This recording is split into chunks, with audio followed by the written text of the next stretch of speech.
Welcome back. Timesheets, discrepancy, and dishonest practices, the order of the day for police reserves who, according to an audit, were poorly managed and left to do their own thing.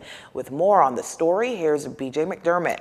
The finding that reserve police officers worked in excess of monthly and yearly hours had a lot to do with the fact that the force had turned a, quote, blind eye to the established systematic approach of managing timesheets. This, as it was discovered that there were commanders at respective divisions who never assessed, monitored, or evaluated any reserves timesheets under their purview. Furthermore, it was found that officers were falsifying their actual duty hours when deployed on assignments such as cookouts or brand practice. For instance, many had been allowed to document a full tour of duty of their respective timesheets, even when the event may have lasted for only a 2-hour period. According to the 2019 Police Force Reserve Audit, officers were also documenting their own hours on timesheets and having them signed by a desk officer. A few senior officers could not be accounted for on any divisional duty rota, but were requesting pay up to 200 hours. It was further noted that a randomly selected timesheet revealed that one reserve officer consistently submitted timesheets averaging more than 200 hours per month. Such abuse reportedly led to the organization spending some $800,000 monthly and more than $9.8 million annually.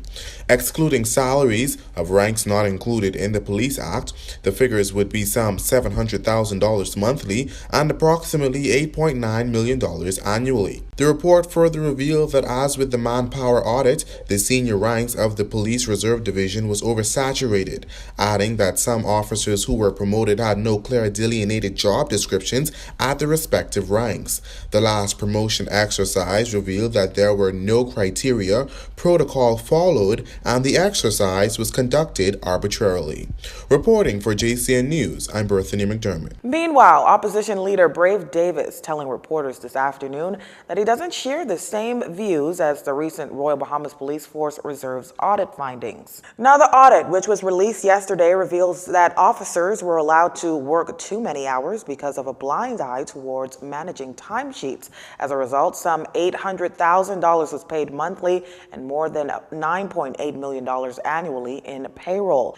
However, the underlying suggestion coming from this report is that the reserve may have evolved into a system that's regulated, uncontrolled, and possibly used for political gain. And to accusations that the Christie administration may have been playing politics with the police force, the commissioner's 2019 policing plan is out, and you can expect continued focus on crime hotspots and repeat offenders, crime prevention, at-risk youth, and vulnerable populations. Public and road safety. The plan seeks to deploy adequate police resources to all public events to prevent and control incidents of disorder or criminal activities, strengthen fire services with additional personnel, modern equipment, and training to improve response time.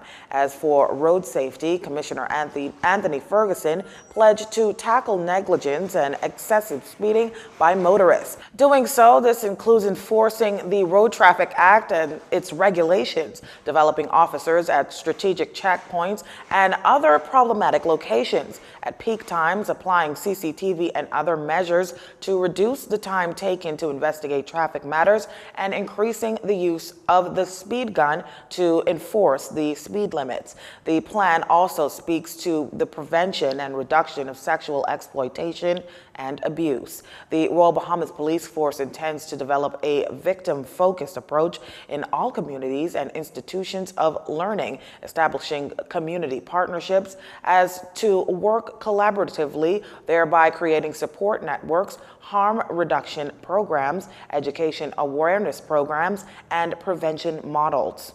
Meantime, an amendment to the law governing the Police Staff Association tabled in the House of Assembly yesterday. The government is proposing to ensure the election of branch board members takes place every 2 years. As is, such an election is held every year. Now, there are branch boards, the Inspectors Board, which consists of 3 inspectors, the Sergeants Board of 6 sergeants, the Corporals Board made up of 10 corporals, and the Constables Board, a membership of 14.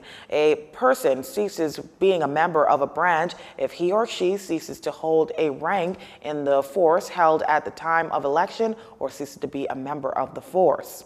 From the overnight crime report, an apparent suicide claiming the life of another here in the capital, police say it was just before 4 o'clock yesterday afternoon that officers were called to a home on Haven Street, Rock Crusher Road. A middle-aged man was discovered by a loved one hanging from a beam in the closet.